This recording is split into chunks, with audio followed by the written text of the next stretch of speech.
Hello YouTube and welcome to ABC Vlogmas. We're getting toward the end. Two more letters. Today letter Y for economy.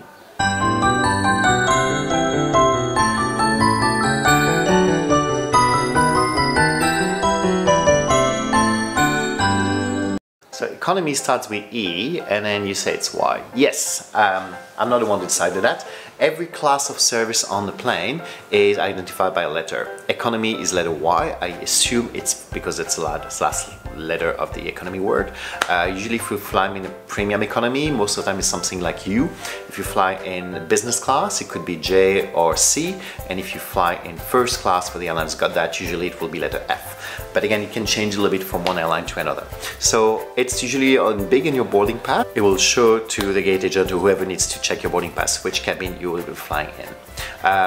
Now that's the class of service. Now you also have the type fare. The type fare or fare type starts by, it's a code that identifies which fare you've paid. It's not the price, but it comes all the rules and regulations based on this fare. So any economy fare will start by letter Y, and then after we'll have a bunch of numbers and digits and letters and whatever.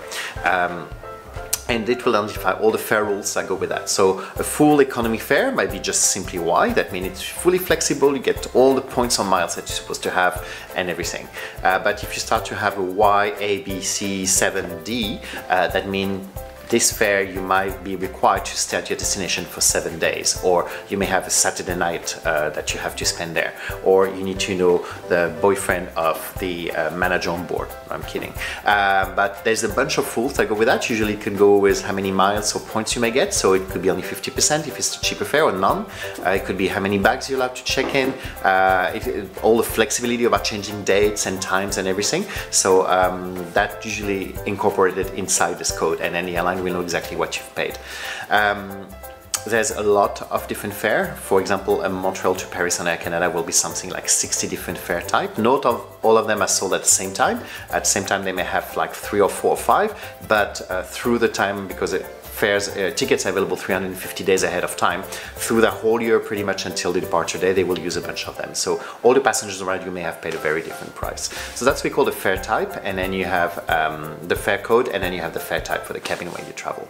It's a bit complicated, but it's not that much once you get it. I hope you liked it, and I'll see you tomorrow to finish up Vlogmas. Bye!